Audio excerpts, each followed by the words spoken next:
Third week of Feb, I'm gonna show the trades that I took, and this is a good week for me. I was able to take profit of $130. So these are my trades. First trade is this one. I was able to enter a long. There is a strategy that I'm trying as of the moment. I'm trying to do a trend line strategy. So basically, you will see a lot of trend lines in my chart.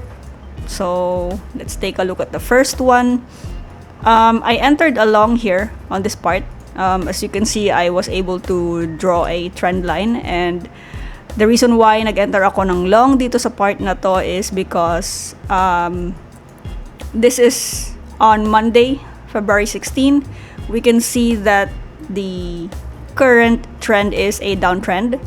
After niyang bumaba, and I was able to see a setup, and I was able to see some rejection in this area, and I was able to enter along in this part, and I was able to take profit here as well. Risk reward ratio is 1:2, and nakikita nyo may mga linya dito. These are my take profit areas. So palagi akong naglalagay ng take profit area 1:1. That is my first TP, and then 1:2. Etong area na to, this is my TP2. Essentially, dito ko dapat ilalagay yung aking take profit area. But you can see, hindi siya inabot. So, this is a good call for me na ginawa ko lang 1:2 yung aking risk-reward ratio dito. So, I was able to take profit in this part.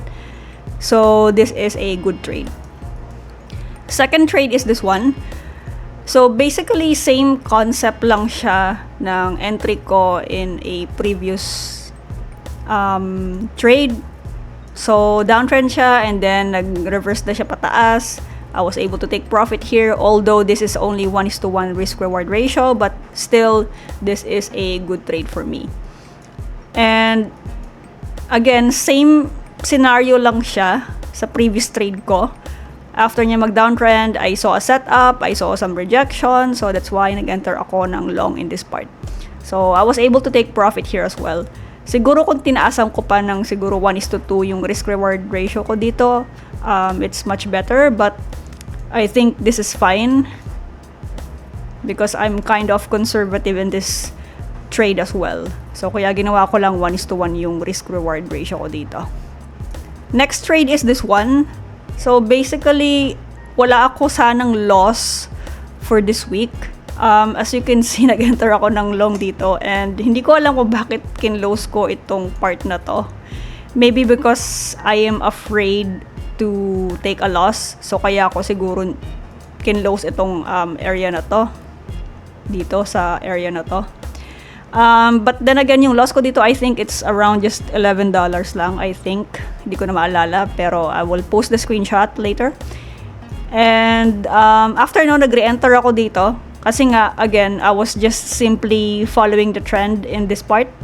So, nag-enter ako ng short kasi nakikita ko na yung price is bumababa. So, I entered short. Unfortunately, nagput ako ng information dito. My TP was not triggered here. So, nakikita nyo na trigger siya, pero actually hindi siya na trigger, guys.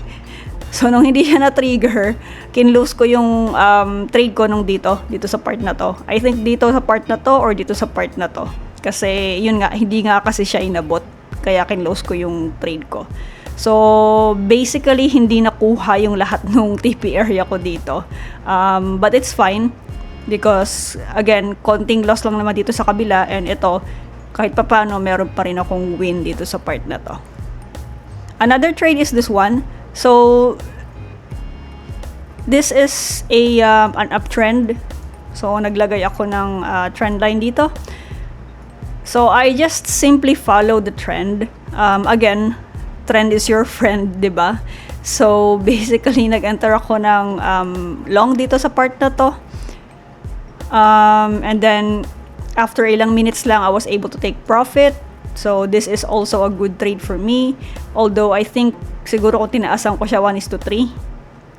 Yeah, siguro kung 1:3, okay pa rin, take profit pa rin. Pero again, usually kasi 1:2 lang yung ginagawa kong risk-reward ratio dito. So, ano lang siya, simple lang siya, guys. I just simply follow the trend.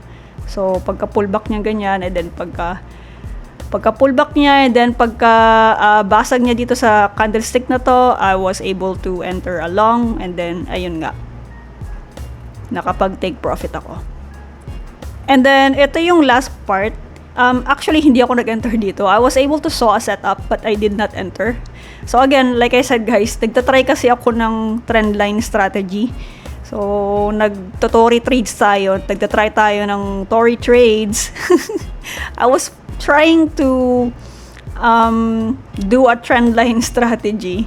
So basically, nakikita nyo to guys. So you can see itong part na to, naglagay ako dito ng this is sort of a triangle or ascending triangle or symmetrical triangle, di ba? Ayan. So sort of symmetrical triangle siya, di ba? So essentially, kapag lumagpas yung candlesticks either way, dito sa baba or sa taas, magtutuloy siya sa pataas or pababa. So, ang nangyari dito is, again, I was able to see a setup here but I did not enter. Anong setup ba yung nakita ko dito? You can see na itong ascending triangle or symmetrical triangle na to, nag-breakout siya, yung price, right? So, essentially, kung ako to, mag-enter na ako dito sa part na to pag na-breakout. But then again, I was testing a trend line strategy, so I was waiting for a pullback to the trend line, which it did. So, yung ginawa nga niya, after niya magbutasin itong trend line na to, bumaba siya dito, bumalik siya para i-retest. And then, I should have entered here, actually. But then again, I was hesitant to do it because Friday na kasi to guys eh. So, I'm afraid na baka matalo pa yung trade ko, kaya hindi na ako nag-enter. Kumbaga, in-observe ko na lang siya. So, it seems like it did work.